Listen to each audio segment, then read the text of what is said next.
ginnaaw bañ leen ziaree ba noppi Abdou Faye di kenn ci ñi ñu jàppandooloon ak Boy Djiné Baye Modou Fall semaine bi la weesu fële ca Missirah moom la ñu xëy fekk mu faatu ca commissariat central bu Ndakaaru ñu ne nag dafa gàll buum ci baatam xamuñu dafa xaru am déet Dakaractu moom moo joxe xibaar boobule moom Abdou Faye moom la ñu jàppoon semaine ba la weesu ca Missirah moom ak Baye Modou Fall ak yeneen ñaari nit muy Dame Sy ak Cheikh Ndiaye ñoom démb sax déglu woon nañ leen ba noppi ak ñu janoo ak Boy Djiné waroon na delluwaat tey jile ci kanamu procureur Dakaractu moom moo joxe xibaar boobu du ñàkk dinañ ko gën a xóotal ci yeneen jotaayu xabaar ay prestataires yu Senelec tey dañoo amaloon ab doxum ñaxtu fële ca Kaolack ngir anam yi muy ñi ñuy liggéeyee ñu gën koo baaxal waaye police moom moo leen fa fekk tasaare leen ak ay gaz lacrymogène lu toll ci ñaar fukki ci ay nit teg nañ leen loxo bokk na ci kilifa bu Y'en a marre ñëwoon ngir jàppale leen Ibrahima Diame moo ñu teewal ci Kaolack mi ngi ci ligne bi Ibrahima Diame maa ngi lay nuyu. Ibrahima Diame nekkagul ci ligne bi dinañ ànd ak moom ci kanam tuuti fàttali ni ñooñee ñu teg loxo bokk na ci kilifa bu Y'en a marre ñu nga ca commissariat central bu Kaolack directeur général bu COUD di centre œuvre universitaire bu Ndakaaru génne na ab bataaxal ci xew-xew ya fa amoon altine gële weesu muy ay ñaawteef saax-saaxee bu ñu amal ci campus sociaux yu ESP rawatina restaurant yi moom Maguette Sène jiite COUD di ko ñaawlu bu baax a baax nee na loolee ñu ko def dinañ leen teg ay daan teg ci COUD am na sañ-sañ jamono ji def bépp gëstu bu ko yoon may ngir fexe ba xam ñan ñoo def lu ni mel étudiant yooyu le ngir jël mbir mi yóbbu ko ci kilifa yi ŋànk yoon waaye tamit ñi ŋànk université bu ko laajee ñu teg leen ay daan ci fàttali ko rek ginnaaw ba ñu wanee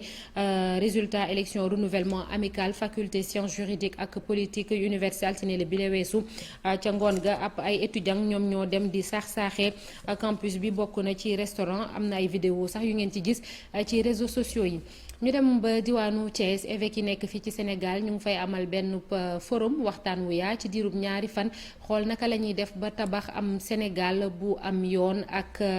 jàmm ci réew mi waaye it fexe ba ndaw ñi gëm seen bopp lu ci mel ni ci wàllum am ak ci wàllum mën-mën li fexe woon ci weeru mars tamit évêque yi bëgg nañ dootul amati ci réew mi ba tax na am na ay saafara yu ñu jébbal askan wi ak kilifa yi nekk fii ci réew mi Cheikh Anta Diop say la ca Thiès. fexe ba tabax am réew moo xamante ne jàmm moo fi am ak yoon mooy yittee jamono yi évêque yi nekk fii ci Sénégal ñu ngi fii ci Thiès ci ab forum bu ñuy def ci ñaari fan ngir gën koo waxtaane lawal ko ngir réew mi jëm kanam. S'il émane de ce forum, li tax ñu amul forum bi mooy waxtaane réew mi jafe-jafe yi ci am rawatina xiirtal ndaw ñi ci wàllu civisme ñu gëm seen bopp xam na ne réew mi ñun ñëpp a ko bokk te ñëpp ci war a dugal seen loxo ngir mu samp ngir mu tabaxu. pour un meilleur vivre ensemble. ci weeru mars ba li ñu génn yëngu-yëngu yi amoon ci réew mi it wax nañ ci évêque yi nee nañ ndaw ñi nañu delloowaat lépp ci réew mi xam na réew mi ñoo ko bokk ñu gën a góorgóorlu jàng mën a tekki ëllëg yor réew mi. À la lumière des événements qui ont dangereusement secoué notre pays en mars dernier. li ñuy wax ndaw ñi rek mooy nañu gëm seen bopp liggéey jàng fexe nag ba corruption bañ a am ci réew mi nañu organiser wu ndaw ñi nañu respecter kilifa yi jox leen cër ak institution yi muy police ak gendarmerie. Une jeunesse travailleuse et citoyenne dans un pays discipliné, organisé, respectueux des lois et règlements. ministre d'État Augustin Tine mi nga xamante ne moom moo fi teewaloon njiitu réew mi wax ne nag réew mu ñuy tabax ñépp ci war a dugal seen loxo. ñu am Sénégal boo xam ne am na jàmm Sénégal boo xam ne aussi am na njub amul yàq-yàq donc loolu aussi am na ci solo donc damay wax ni Église Sénégal ñëpp xam nañu ko yàgg nañu di waxtaan di gëstu ci li nga xam ne mooy jëmale réew mi kanam. di ab forum boo xamante ni ñaari fan lañ koy amal fii ci diwaanu Thiès évêques yi ak experts yi dinañ tabax ak këyit lépp lu ciy màccee ñu mën koo fës. ñu jublu ci pàcc bi ñu jagleel wàllum wér-gi-yaram ak mbas mi fi ñu ci toll fii ci réew bu Sénégal bilan bu mujj bi ministère de la santé joxe xayma gi wane na juróom-ñaar fukk ak benn nit yu amee jàngoro bi ci daanaka junni juróom-benn téeméer ñeent fukk ak ñaar ci ay test yu ñu def amul benn nit bu ci ñàkk bakkenam ci bés bu mujj bi ñeent fukk ak ñaari nit xool nañu seen yaram gis ni wér nañu ba bàyyi leen ñu dem am na juróom yu sonn ba nekk Sowétas jëwriñ bi ñu dénk wér-gi-yaramu askan wi di Abdoulaye Diouf Sarr moom wax na ci jàngoro bi feeñ fële ca Kayar ànd ak biir buy daw te sonaloon ay nit ñu bëree bëri mu cay dolli ni ay service am ñu ngi def seen kéem kàttan di xool jàngoro bi it fan lañ ci toll. am na ay prélèvement yu ñu indi fii ci Ndakaaru ca Institut Pasteur moom Abdoulaye Diouf Sarr yëkkati kàddu yooyu ca Kaolack ci jamono jiñ doon màggal bés bi ñu jagleel kaaraange ci li ñuy lekk muy ñam yi dañ koy déglu ci micro Ibrahima Diamé Fally Gueye ca Kaolack. Depuis ay fan semaine passée gis nañ ne au niveau de Kayar am na feebar boo xamante ne ñi mu dal seen biir lay metti ñuy wàccu def nañu investigation yëpp yóbbu nañ effectivement donc les éléments au niveau de l'Institut Pasteur bi may ñëw léegi d'ailleurs la ñu ma defal le rapport circonstancié alhamdulilah amul kenn ku si faatu non seulement amul kenn si faatu mais ñu mu daloon ñëpp yaakaar naa ne ñëpp traité nañ leen service d'hygiène mu nga fa di liggéey loolu dafa jëm rek ne sell dafa baax rapport bi ñu jot muy rapport Institut Pasteur li mu wane mooy que ne condition d'hygiène yi ak condition donc d'alimentation yi ak dëkkin beeg yooyu lu ñu war a xool la pour que lépp luy dem si biiru nit ñu toppatoo ko ba vraiment du faagagal nit ki donc rapport bi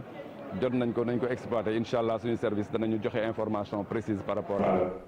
agence couverture maladie universelle di joxe ay xayma yu dalal xel ndax nee nañu diggante 2012 ba 2021 booy xool téeméeri nit boo jël juróom fukk ak ñett yi fexe nañu ba ñu jot ci wàllum paj mi secrétaire général bu agence bi moo ko wax mu cay dolli ni génne nañu fukki milliards ak juróom jébbal ko këru fajukaay yi muy bor yu ñu leen amal at yi yëpp weesu Mamadou Racine Senghor yëkkati kàddu yooyu jamono bi mu doon joxe ay matériel informatique ñaar fukk ak juróom benn mutuelle de santé yu nekk ca département bu Pikine njabootu Mamadou Diop muy étudiant boobu ñu faatoon 2012 ci fitna yi fi amoon dañoo créé ab benn association ñoom am na ab matériel médical wala matériel médical yu bari ñu jébbal district sanitaire bu Mbour njaboot gi dugg na ci prox ndollu googu sax ngir wax ni seenu doom ak na mu faatoo ak yoon dogal ba mu ca jël ba léegi neexu leen Abdourahmane Diallo Mamadou Gueye. juróom-ñeenti at ginnaaw bi Mamadou Diop génnee àdduna njabootam ba léegi rafetluñu li yoon tëral ci mbir moomu. verdict bi ni mu daanoo ñun du lu ñu gënal mais dëgg gi yëpp ñun dañ ko teg ci loxo yàlla. ndàmpaay li ñu jox njabootam parce que ay doomam ak soxnaam ñoo ci bénéficié woo wax dëgg yàlla du lu ñu xaaroon nañ vraiment lu ëpp loolu ci état du Sénégal. mais 100 millions ngeen doon laaj 20 millions lañ mujjoon joxe. voilà waaw loolu mooy lu dëgg te matu ko sax ndax avocat yi jël nañ seen wàll donc xam nga kon li ci des bariwul ñu jox ko njabootam comme ni ma ko waxee rek dañuy bàyyi ak suñu boroom moom mi yor àtte dëgg bi. ñoom nag ñu daal di tëral ab kuréel tuddee ko Mamadou Diop njaboot gi ak ñi ñu àndal daal di joxe ay matériel district sanitaire bu Mbour. ñu indil ci matériel médical rek boo ko compté jege na 45 000 euros de don. ñun suñu cible association bi ak suñu objectif mooy jàppale poste de santé yi jàppale néew di doole yi jàppale daara yi ak dimbale monsieur le maire ak état ndax comme dama koy wax tout le temps état mënul lépp ñun nag suñu association dafa taxaw ngir xeex ndóol ci dëkk bi pour ñi bëgg a faju nit ñi kenn du xiif kenn du mar. lii nga xam ne nag joxe nañ ko doon na mbir mi nga xam ne kilifa yu gox bi ak ñi nga xam ne ñoom ñooy yëngu ci wàllum wér-gu-yaram ne ci Mbour rafetlu ko lool. dañuy dellu fële ca diwaanu Kaolack nañ leen ko doon waxee prestataire yu Senelec doon amal ab manifestation police tas leen ak grenade lacrymogène ñaar fukk ci ay nit ak lu topp lañ teg loxo bokk na ci kilifa bu Y'en a marre Ibrahima Diamé maa ngi lay nuyu. soxna Naata Mbaye maa ngi lay fay bu baax. waaw ñu ne ñi ñu jàpp ñu ngi foofu ci commissariat central ba bàyyeegum nañ leen ndax yëf yi dal na am déet. en tout cas xaw na am naata waaye bàyyeeguñ leen parce que sànq rek lañ jóge fi nga xam ne moom mooy commissariat central. waaye pour ñëwaat rek ci événement boobule yéen a leen doon dégg am na semaine ñu doon wax ne en tout cas comme niñ ko defee ci yeneen diwaan yi def nañ fa seen doxum ñaxtu ñu bàyyi leen ñu autoriser leen ko ñu def ko ñu ñëwoon kon fi nga xam ne. moom moo di Kaolack pour ñu def seen doxum ñaxtu boobu rek pour en tout cas laaj rek ñu dugal leen fi nga xam ne moom moo di Senelec embauché leen kon ñu en tout cas déposé woon li nga xam ne moom moo di autorisation waaye préfet de leen ko gàntal taxoon nag ñu ne en tout cas préfet jox leen autorisation wala mu ñàkk leen a jox autorisation le 9 bi muy tey jii nii danañ marche par force loolu lañ kon tenté woon def tey ci suba fi nga xam ne moom mooy rond point orange bu Medina Baye te ñu xëy rek dem foofule pour kon tàmbali seen marche bi waaye police bi mayu leen ko donc dañu groupé rek ñu daal di leen tasare ak ay grenade lacrymogène ki nga xam ne tudd nga ko di kilifa bu Y'en a marre moom ñëwoon na fekke si doxum ñaxti boobule moom tamit bokk na ci ñi ñu jàpp instant bi ñoo ngi ci commissariat central bu Kaolack ñu téye leen donc naata mbay su xamal leen ne rek en tout cas dal xaw na am waaye tàngoon na jër fi nga xam ne moom moo di axe boobule police di leen di dàq ci biir mbedd yi ñii di daw ñii di résister waaye daal déploiement police bi amoon na doole trop ba tax na fi mu toll nii ñu bëri jàpp nañ leen lu toll ci ñaar fukk ak ñeent la ñu wax sànq bi ñu demee ci buntu police ne nañ kon waa police jàpp nañ leen ñu téye waaye fi mu toll nii mën nañ jàpp ne dal xaw na am tuuti fii ci mbeddu Kaolack yi soxna Naata Mbaye. jërëjëf Ibrahima Diame nekkoon en direct foofu ca Kaolack ak manifestation prestataire yu Sénélec yi bëgg ñu jël leen ak ñañ ca teg loxo dinañ ko xóotal ci yeneen jotaayu xabaar lu soriwul foofule fële ca Ndofane mairie bi génn na ay jumtukaay yu am solo ngir fexe ba nawet bi laata muy ñëw lépp luy gàllankoor askan wi ci tali yeeg xàll yi ñu dindi ko ay engin yu am solo moom lañ génne foofu le maire ba Samba Ndiaye nee na dafa bëgg a def kéem kàttanam ba Ndofane képp ku fa ñëw xam ne ab xaru kanamam soppeeku na bu baax a baax ak ay liggéey yu am solo ñu des ba léegi ak Ibrahima Diame ak Fally Gueye. dispositif bi yëpp teew na pour soobu ci liggéey bi ay caterpillar ay tracteur ak ay camion taxawal nañ leen pour engager li di kon defaraat goudronné yenn ci yoon yi nekk ci biir commune bu Ndofane loolu nag liñ ci jublu moom maire bi moo di kon yombalal askan wi saa su taw amee mu bañ leen a gàllankoor ci seen circulation. commune Ndofane comme dafa am jafe-jafe ci wàllu yoon wàllu inondation parce que am na dëkk yoo xam ne amuñu tali seen suuf bi day naan ndox. amuñu problème mais ñun dañu amoon ay jafe-jafe mu ne nañ fi defal 3 kilomètres yoon lu ko jege ci loolu mu sant suñu ministre di Mansour Faye ministre des infrastructures mu wax FERA ñu financer projet bi donc FERA financer projet bi à peu près 300 millions muy à peu près 3 kilomètres boo xam ne ñaari yoon yi gën a mag ci dëkk bi traversé mën naa ne quartier yëpp wër marché bi ak yeneen yoon yu lié ñaari yoon yu mag yooyu loolu la ñuy def travaux yi lañ doon lancé tey. projet bi nag am na ay volets yu bëri yu jëm ci wàllu embellissement ak aménagement paysager maire bi xamle ne li mbébétam moo di def Ndofane dëkk bu ànd ak taar te neex a dund. dëkk boo ma ne ku fi romb xam ne dëkk bii de am na ku ko téye am na ku koy defar loolu yaakaar naa ne boo jaaree tali bi sax ba gis leeraay bi wala nga dugg ci biir dëkk bi. ba gis ni mu leere xam ne sàgganewuñu loolu boo rombee ba gis lu mel ni complexe bi infrastructure yi bu am solo bu am lu nekk fépp xale bu am activité bëgg a lire bëgg a informatique bëgg a réunion bëgg a fecc théâtre de verdure bëgg a def sport gymnasium lépp a ngi ci biir. commune bi la nag ñu gis ne ay at a ngi nii inondation yi day sonal askan wi bu baax a baax ñu yaakaar ne nag ak liggéey jile bu bare yooyu yëpp dina fi jógee. liggéey bi ngir door ngir tabax ab agropole centre dinañ ko door lu yàggatul dara ab pàcc ci financement bi joxe nañ ko ci gis-gisu ministre bi ñu dénk industrie ak petites et moyennes entreprises moom Moustapha Diop di ci dolli ni agropole yooyu liñ ci nam mooy fexe ba gën a doolelaat industrie fii ci réew bu Sénégal waaye it soqali ndaw ñi ci wàllum xëy demoon na ci bërëb bi ñu nar a teg agropole boobu la ngir xool ko ci région bu Fatick Moustapha Diop ci micro Aminata Goudiaby ak Abdou Karim Bey. agropole yooyu nag li ko tax a jóg dañuy bay ci dëkk bi ñu koy transformer ci dëkk bi di mën a créer de la valeur ajoutée et de l'emploi su ko defee ñu mën a assurer suñu sécurité alimentaire. projet boobu nag muy projet agropole centre mi ngi couvrir les régions de Kaolack de Fatick de Kaffrine mais également de Diourbel. donc muy projet boo xam ne financement yi yembani na li nga xam ne partie bi nga xam ne royaume Belgique joxe nañ ko muy 22,5 millions disponible na beneen partie bi nga des BAD moo ko war a complété ak banque européenne d'investissement benn bi toll ci 60 millions de dollars beneen bi 50 millions d'euros. donc actuellement lépp yembali na ba nga xam ne industrie mën a contribuer considérablement ci politique d'emploi massif boobu nga xam ne président Macky Sall jëmbat na ko pour wutal ndaw ñi xëy pour région centre yëpp mën a soxaliku jëm kanam lépp jëm ci pour Sénégal développé. réew mi Macky Sall ñu ngi koy xaar fële ca bët gànnaaru réew mi dooree ko fukki fan ak ñaar ci weeru juin bi ñu ne muy week-end bile bëri na ay mbiru xew-xew jamono yuñ ko fay xaar lu ci mel ni liggéeyu pël bi fan lañ ci tollu xëyu ndaw ñi ak jafe-jafe yi producteur de la vallée di jànkuwanteel saa su nekk foofu partem tam ci wàllum politique ak féewaloo gañ fa nemmeeku loolu it ñu bëree ngoy xaar bu ñëwee mu wax ca Ousseynou Diop ak Habib Seck.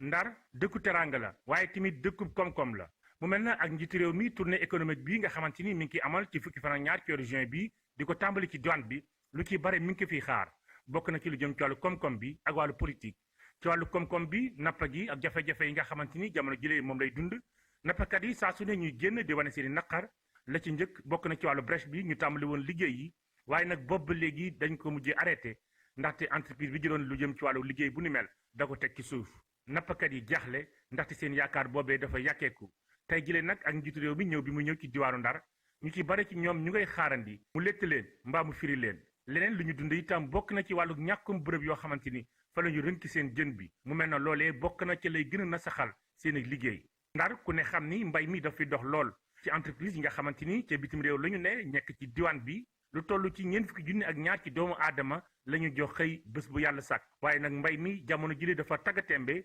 Covid-19 bi jaar fa faagaagal ko ceeb bi nga xamante ni itam yaakaaroon nañ ci am ay tolof-tolof yu mag ba ñi nga xamante ni tey jile ñooy baykat yi dañu jaaxle seen jaaxle boobee sax tax na ñu ci bare jamono jile ci banque yi nga xamante ni leboon nañ fa ñu ngay toog di xaarandi ndax fond force Covid-19 bi nga xamante ni waroon nañ ci jot ñu ci bare ci ñoom jotuñu ko. président Macky Sall beneen mbir mi ngi ci xaar muy xëyu ndaw yi ci diwaanu Ndar géej bu doon chômage bi da doon dox ci yenn ci gox yi fii mën nañu jàpp ni day rapat. tournée économique bu njiitu réew mi nag dina rax tournée politique ndaxte ku nekk xam na ni ci diwaan Ndar géej politique moom jamono jile daf fi jax lool ñu gis ni ci région bu Saint-Louis ci maire yu bare jamono jile waa APR yi ñu ngi koy xëccoo kenn ku ne di bàkku ni mooy candidat waaye président Macky Sall ñu ci bare ñu ngi xaarandi mu yëy ci yàb bi te nu mu gën a gaaw. waa Île à Morphil ñoom tamit ñu ngi xaar njiitu réew mi bu baax a baax foofu Alliance pour le développement du département de Podor nee na mi ngi rafetlu naam ay liggéey yu ñu fa amal rawatina diggante Demet ba Jum waaye am na yeneen mbir yu soxal askan wi lu ci mel ni ñu utal leen bac wala ab bateau buy dox ci kaw dex bu Doué. Abdoulaye Sylla moom moo jiite Alliance pour le développement département Podor ci micro Ousseynou Diop ak Habib Seck. Un homme qui a compris qu'aujourd'hui la politique et le développement ñoom ñoo war ànd. Et maintenant ce qui est important beneen kii war beneen fànn bi mooy lan incha allah bëgg nañu gis ngeen yëpp président commence na désenclavement Île à Morphil mais ñëpp gis nañu tey jot nañu fii délégation ministère en charge des transports pour xool defal ñu baag mais gis nañu également tali bu war xamante ni dem jógee Fondé As ba Doué ba léegi paregul. te ñu ngi ñaan président mu ngi dem visite économique wala sax tournée économique tali boobu na def tout pour tali bi jeex avant nawet bi wala après nawet bi. di def tout pour que les femmes de Doué les jeunes de Doué am seen financement xam naa président Kalaaji soo ko gisee xam naa moom dina kontaan ak waa membre COS ADEP ñëppay kontaan xam ni tey l'ADEP reste incontournable à Doué. tey ñuy fàttaliku Fatou Ousmane Sembène di cinéaste bu mag boobu télévision Futur Média ngir def ci ab gëstu wala ngir sargal ko ñu jox kàddu beneen réalisateur sénégalais Moussa Touré lay wuyoo mu dellu si waat ci liggéey bu am solo bi Ousmane Sembène bàyyi fii ci réew bu Sénégal bàyyil ko àdduna wërngal këpp waaye tamit ndonoom fukki at ak ñeent ginnaaw si Ousmane Sembène moom ba mu dëddoo Moussa Touré jàpp ni tey la Sénégal gën a war a mën a taxaw ngir sargal ko lu bari la mérité woo moom reportage bu Diouf. bu ñuy wax ci wàllu cinéma fii ci réew mi ak kàngam yi ci daan yëngu mënoo lim ba noppi te boolewoo ci kii di Sembène Ousmane kookee nag la ñuy fàttaliku tey mu yemoo woon bi mu yuy ji borom juróom-ñeenti fan ci weeru juin. liggéey naa ak moom mais aussi tamit maa ngi woon ci bureau bi man ak ñoom Clarence Delgado li ma mun wax ci moom mooy nit la bu nga xam ne nit ku nga xam ne dafa amoon yoon am gis-gis ci nit yi ak ci peuple am dafa amoon yoon ak gis-gis. aussi Sembène daf lay permettre aussi nga xam yow yaay kan xam say défauts ak say qualités. moom waxantu la du doon wax ak sénégalais yi rek moom Afrique la doon waxal mais aussi en même temps dafa nekkoon en face que tubaab. réalisateur bi di Moussa Touré xamoon ko jot a liggéey ak moom jamono ji nag am na lu bëri lu muy fàttaliku ci moom ak taxawaay bi mu mës a am ci wàllu littérature ak cinéma. bëggul woon di dem di compétir ça veut dire que di xeex moom di jongante ak yeneen yi moom doon ko def parce que xam nga moom moo def Ouagadougou festival de Ouagadougou moom moo ko teg te mosu fa yóbbu film bu kii man mujjee bu may dajeeg maa ngi dajeeg moom Cannes festival de Cannes bat ki ne la doon wane ba ñu jox ko fi prix mais nit la bu nga xam ne moom cinéma bu mu doon def du cinéma pour jongante cinéma pour xamle. mu ne nag ku mel ni boo ko amee sa réew wala sa continent li gën a jaadu mooy saa su nekk nga koy jëmal ngir ñaax ndaw yi ñu jële ci moom ak ñëpp ñi nga xam ne ñooy yëngu ci wàllu littérature ak wàllu cinéma. effectivement am na benn salle de cinéma bu tudd Sembène Ousmane mais kooku c'est privé mais yaakaar naa ne gouvernement dafa war a ñu mel noonu mu siggil leen comme que en général fii balaa ngay siggil nga génn àddina bu fàttaliku ba pare di xool li mu def parce que li mu fi bàyyi xam nga nit ñi dañuy jël or wala jamaa di ko dugal seen armoire di ko denc mais moom lu mu fi bàyyi def naa or ak jamaa la. fukki at ak ñeent gannaaw ba mu dëddoo àdduna Sembène Ousmane wéy di nekk ci xol ñi nga xamante ne ñooy cinéphile ak ñëpp ñiy safoo wàllu littérature koket amoon ci taxawaay bu mucc ayib ba tax na saa su nekk ñu war di ko fàttaliku kooke di royukaayu ndaw yi. jërëjëf Ibou Diouf ñu jàll ci xibaaru biti réew fële ca Mali fukki fan daanaka ginnaaw sommet extraordinaire njiitu réew yu CEDEAO ci jafe-jafe yi am ci réew moomule mbootaay bi yabal na ab délégation ca Bamako ko jiite di Goodluck Jonathan moom la ñu tànn ngir mu dox ca tànku jàmm mission bi ci diirub ñaari fan dina waxtaan ak kilifa yu bees ya fa ginnaaw foqarsiwaat nguur ba fa amoon ñaar fukki fan ak ñeent ci weeru mai ba ñu génn wàllum élection yi ñu fa nar a amal fii lekk juróom-ñeenti weer bokk na ci it ponk bi ñuy waxtaanee foofu lay fexe ba dellu si waat ci li constitution bi wax maanaam civil yi ñëw ngànkaat nguur gi ci mbir moomule El Khassim Wane di ki jiite mission Nations Unies foofu ca Mali nee na lépp lu ñu wax dégg nañ ko ñoom délégation boobule. beneen réew muy république démocratique bu Congo na ko gouvernement bi waxee askan wa bàyyeeko woon ca Goma ak ci la ko wër ñu ngay tàmbali di delluwaat ginnaaw volcan ba fa yeewu woon ñaar fukki fan ak ñaar ci weeru mai te ñu waxoon leen ñu abale foofu yëpp ndax yàqu-yàqu yu tar ya mu amaloon ni ngeen koy gisee ci image yooyu le ñoom kilifa yi nee nañu ak jàngat yi ñu mujjee def tax na ba ñu jox ndigal askan wi ñu tàmbalee dellu si waat ndànk-ndànk gouvernement bu Congo ne dafa sukkandiku ci ay données scientifiques ngir jël dogal yu nu mel ngir jàppale observatoire volcanologique bu Goma bi nekk di li def ab liggéey foofu ñu am ci njàppandal ay ñu seen xam-xam màcc ci wàllum volcan bàyyeekoo ca Europe ñu egsi ci ponk bu mujj li yëglekaay yi xëyee tey ak Mamadou Mohamed Ndiaye.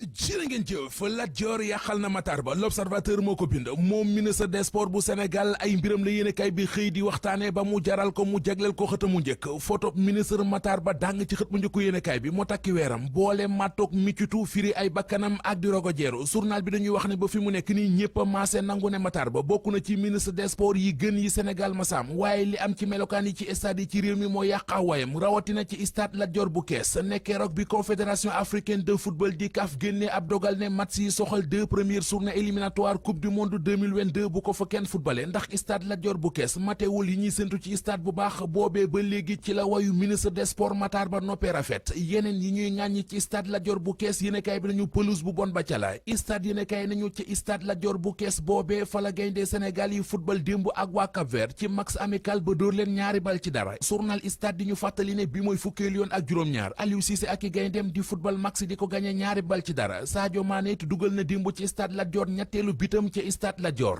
record yéen a kaay feelu ko dollil ko ci ne démb gaynde Sénégal yi dëggal nañu seen bopp sa bopp gem ci biir coalition taxawu Dakar le témoigné nee nañu moo leen nar a yàqal ci élection locale yi ñu jëm ne bari nañu ci nekk ñoo xam ne ñoo bokk lu ñu bëgg kan ci ñoom mooy nangoo ñàkk ngir sa morom am loolee mooy wax ji le témoigné nañu li koy firndeel moo di dégg nañu Barthélémy Dias mu ne candidat la ca maire bu Ndakaaru maire ba fa nekk di Soham Wardini moom it wax na yéenam ngir jiitewaat maire ba te nag ñoom la ñu dégg rek waaye bu ñu moytul lu ñuy gën di dem di déggaat ñeneen journal bi nañu li jara laaj nag moo di ndax bu ñu yeggoon foofee tey Khalifa Ababacar Sall dana ko mën a lijjanti keneen ku këram lëj te mu nekk ci di ko lijjanti la Sénégal nee nañu moo di Macky Sall journal bi bind ne moom Macky Sall bi mu gisee ak Aminata Touré ba nuppi moo ngi nas ay gisee ak ñi nga xam ne dañoo àndoon ak moom nekk ci wetam di liggéey ginnaaw bi ñu amee fa ay ñëggi-ñëggi xol maanaam ay frustré ñoo ngi séntu ca pale ba ñu ci mel ne Mahammed Boun Abdallah Dionne ak kii di maître Alioune Badara Cissé jàmmoo Aminata Touré ak Macky Sall journal La Tribune jàmmi jam jëmoor la ko tudde relation nii oui nii non yéenekaay bi wax ñu ne président Macky Sall moom xam na li mu bëgg xam na it li muy wër Aminata Touré kay moo mel ne ko xamul li mu bëgg ki ne dafa bëgg mairie bu Ndar di Mary Teuw Niane source wa nee nañu kenn mënu koo téye Teuw Mari di ko waxal boppam ci journal bi nee na candidature bi du ci dellu gannaaw mu ne muñ surfay def na juróom-ñaari at ca boppu mairie bu Ndar bu fa defoon lu baax kon tey ji duñu taxaw di wax waxi jëlee ko fa Mary Teuw Niane ne ñoo ngi waxtaan ak ñu bari te xam nañu bu baax na ci élection locale yi ca Ndar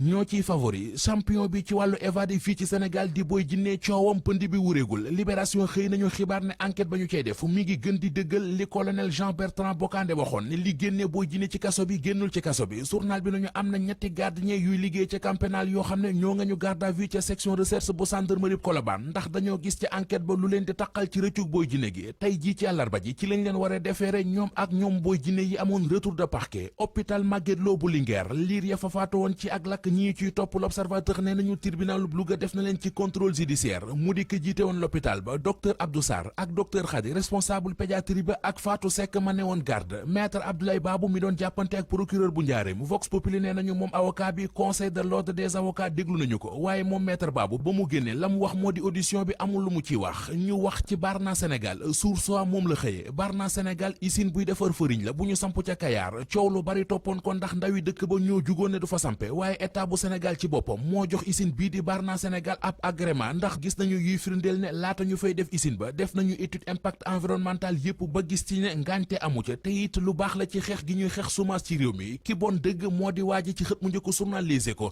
Alfousseyni Sissoko njuuma la ko yéenekaay bi tudde maanaam moosar journal bi nañu moom Alfousseyni Sissoko ay doomam la dëkkal di leen dóor guddeeg bëccëg di leen mittital ak di leen xor ñoñal ba benn frère am moo dem ba ca yoon boole ko ñaari doomi mineuram la dëkkal waaye musuta jóg ci di leen dóor ak fiilu courant guddeeg bëccëg da leen daan dóor jenn doomam ju jigéen ju am fukket ak juróom-benn moom Les Échos nee nañu paaka la tàngal ba mu xonq cooy mu ñaas ko ciw tuñ ak ci leex bi ñu ko laajee li mu wax moo di dama leen doon yar. jërëjëf Mamadou Mouhamed Ndiaye ci kanam tuuti ngeen ànd ak Mamadou Ndiaye li xew ci biir internet bi Mamadou Ndiaye maa ngi lay nuyu di la ziar. maa ngi lay fay soxna naata di nuyu téléspectateurs yi internet yi boo jeexalee rek ñun ñu ñëw ak waa heure bu baax bi daal di ñëw teew tey moom démb moom xam naa gis nga vidéo yi la xew ca France def na buzz ci réseaux sociaux yi mais tey dinañ ci ñëwaat ak ki def ñomme bi ak surtout taxawaayu internet sénégalais ni ñu détourné information bi. d'accord incha allah ci kanam tuuti lay doon Mamadou Ndiaye sant ko gërëm ko yéen i tamit yeneen jotaayu xibaar 19h30 incha allah di leen ñaanal ngeen yendu ak jàmm ak programme bu télévision Futurs Médias.